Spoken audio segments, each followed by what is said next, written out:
Isang mapagpalang araw mga kalingap sa lahat ng sumusuporta sa Kalingap.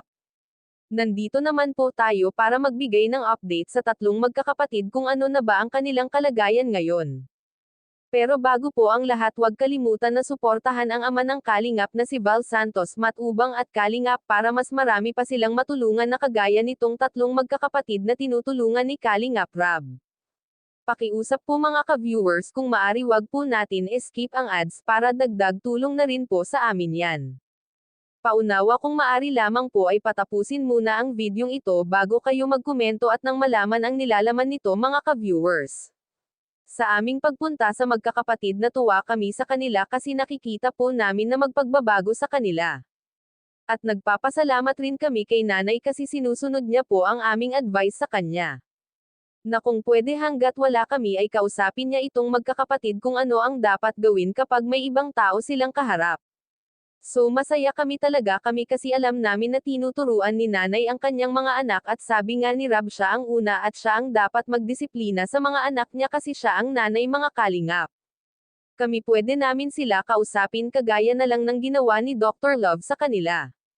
Atels may bago silang natutunan po na yun ang dapat nilang sundin at itatak sa kanilang isipan na dapat yun ang gawin nila sa kanilang mga sarili. Para hindi na sila katulad ng dati na tinatawag na zombie ng kanilang mga kapitbahay. At may natanggap kami na balita mula kay nanay tungkol sa kanilang tinitirhan kasi may problema po pala ito. Nasabi po ni nanay sa amin na baka palayasin na sila ng may-ari ng lupa. Kasi hindi alam ng may-ari na nakatira sila dyan. Kaya natatakot sila at nasabi po ni nanay kay Rab na baka ano ang gawin sa kanilang bahay pag nalaman na nakatira sila sa lupa na yan, pwede nga po mangyari na sirain o kaya naman paisunugin kasi hindi naman sila nagpaalam sa may-ari ng lupa na makikitira sila dyan, nakakaawa po sila kung mangyari yan, lalo na po wala pa silang nahahanap na lupa na mapatayuan ng bahay nila. So ito na nga mga kalingap, alamin po natin kung totoo ba ang nangyari sa bahay nila Nanay Chris, Melissa at Bea. Kung balita dito, pinapalayas na po ba kayo? Hindi naman.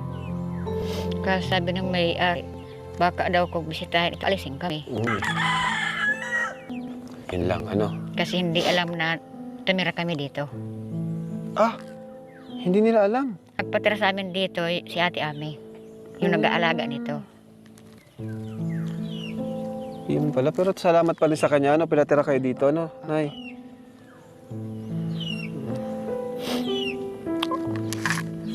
Tingala, tingala. Yan. Ready sila lagi. O, Nay, 5,000 pesos. Thank you po. Ang gastos niyo po, Nay, ano? At tutulong pa po kami sa pabahay niyo, sa scholarship ng mga bata, para makapag-aral sila. Tutulungan po namin kayo, Nay. Tutulungan po namin kayong itong mga bata ay hindi lang sila hanggang dito na lang. Ano po? Ayun na nga mga kalingap, kailangan na talaga na makahanap sila nanay ng lupa para masimulan na ang kanilang bahay para makalipat na sila mga kalingap kasi bukod sa nakakaawa sila, nakakatakot pa lalo na sa isyo ng lupa na tinitirhan nila, kaya sana may mahanap na sila na lupa para masimulan na ang bagong bahay nila, at sana ang mahanap nila ay mura lang. Mga ka-viewers, hanggang dito na lang po ang ating kwento. Maraming salamat po sa walang sawa ninyong panonood.